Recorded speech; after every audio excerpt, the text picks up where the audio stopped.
Sympathy অর্থাৎ কারো দুঃখকে অ্যাকনলেজ করা অথবা তার সেই বিষয়টার কেয়ার করা। তবে আমরা বাঙালিরা কিন্তু সিম্প্যাথি দেওয়ার বিষয়ে অনেকটাই পিছিয়ে।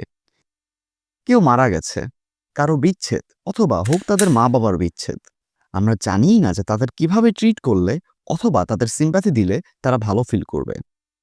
আপনি কাউকে সান্ত্বনা দিতে যেয়ে যদি কষ্ট দিয়ে ফেলেন তাহলে কিন্তু বিষয়টি উল্টো হয়ে গেল। কাউকে সান্ত্বনা দুইভাবে দেওয়া যায়। নাম্বার 1, তার কেয়ার করে এবং তার দুঃখ ভুলতে হেল্প করে তাকে ধীরে ধীরে হিল করা। নাম্বার 2, তাকে এই বিষয়টি থেকে দূরে রাখা। এখন নাম্বার 1 যেটা, সেটা আমরা সাধারণত তাদেরকেই দিতে পারি যারা আমাদের আশেপাশে থাকে অথবা বলতে পারেন কাছের কেউ। এবং নাম্বার 2 যেটা, সেটা চাইলেই যে কেউ দিতে পারে। আমরা নাম্বার 1টা তো ভালো মতোই করতে পারি, কারণ আমরা যাকে সান্ত্বনা দিচ্ছি তাকে আমরা ভালো করে চিনি।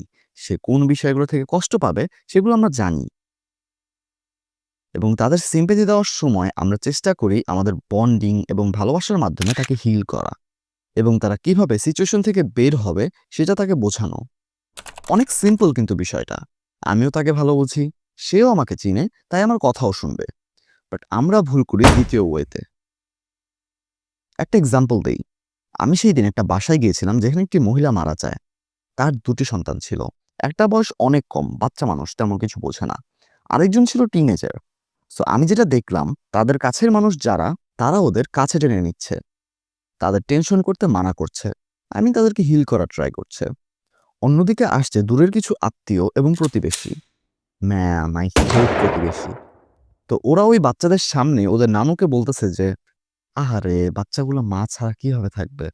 কেউ আবার বাচ্চাদেরকে আবেগের বশে বলছে যে, তোমার মা অনেক ভালো মানুষ ছিল, কিভাবে চলে গেল, আহারে।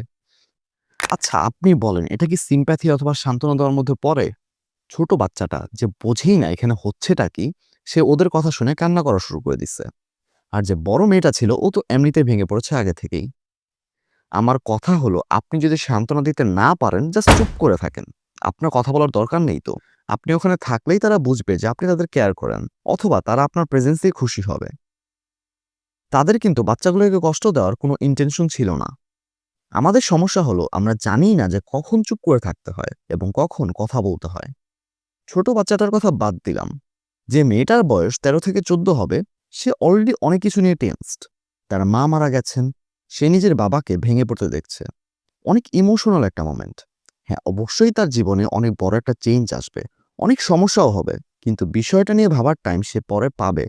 এমনিই সে সবকিছু তার ব্রেইনে প্রসেস করতে পারছে না। আপনি আপনার কথা দ্বারা তার মাথায় আরো কষ্ট অথবা চিন্তা ঢুকিয়ে দিলেন, অথচ এখানে কিন্তু আপনি সান্ত্বনা দেওয়ার চেষ্টা করছেন। আচ্ছা, এটা গেল সান্ত্বনা দেওয়ার বিষয়। তবে আমরা কিন্তু ওই প্রতিবেশী এবং দূরের আত্মীয়দের মতো কাজ না বুঝেই করে ফেলি অনেক সময়। তা হলো নিজের কিউরিওসিটির জন্য উল্টাপাল্টা প্রশ্ন করে। আমি অনেক আগে এরকম একটি টপিক সাদমান সাদিক ভাইয়ের ভিডিওতে পেয়েছিলাম। ধরেন কারো রেজাল্ট খারাপ হয়েছে, আপনি নিজের কৌতূহলে তাকে প্রশ্ন করলেন তার রেজাল্টের বিষয়ে। সে হয়তো একটু লজ্জা পাবে, হয়তো সে নিজেকে ভুলিয়ে রাখার চেষ্টা করছিল, কিন্তু আপনি প্রশ্ন করার কারণে তার বিষয়টি আবারও মাথায় আসে।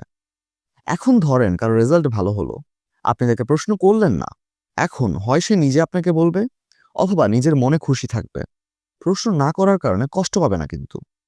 এখন দেখেন, আপনি যদি অযথা প্রশ্ন না করেন তাহলে নোবডি কেয়ারস। বাট প্রশ্ন করার কারণে হয়তো কেউ না কেউ কষ্ট পাবে।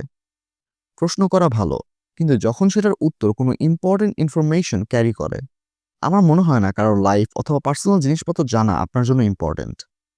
আমাদের সমস্যা হলো আমরা অন্যের লাইফে নাক গলাতে বেশি পছন্দ করি, আর এর মাঝে কতজনকে যে কষ্ট দিয়ে ফেলি জানি না। হয়তো সিম্প্যাথির নামে কষ্ট দেই, না হলে তাদের লাইফ নিয়ে অযথা প্রশ্ন করে। সে যদি আপনাকে বিশ্বাস করে এবং সে জানে যে আপনি তার সিচুয়েশন বুঝবেন, তাহলে আপনার প্রশ্ন করার দরকার নেই। সে এমনিতেই আপনাকে এসে বলবে। এরকম হাজার এক্সাম্পল দেওয়া যায়। কারো বাসায় ঝগড়া হলে আমরা সিসিটিভি এর মতো বসে বসে দেখি আর শুনি।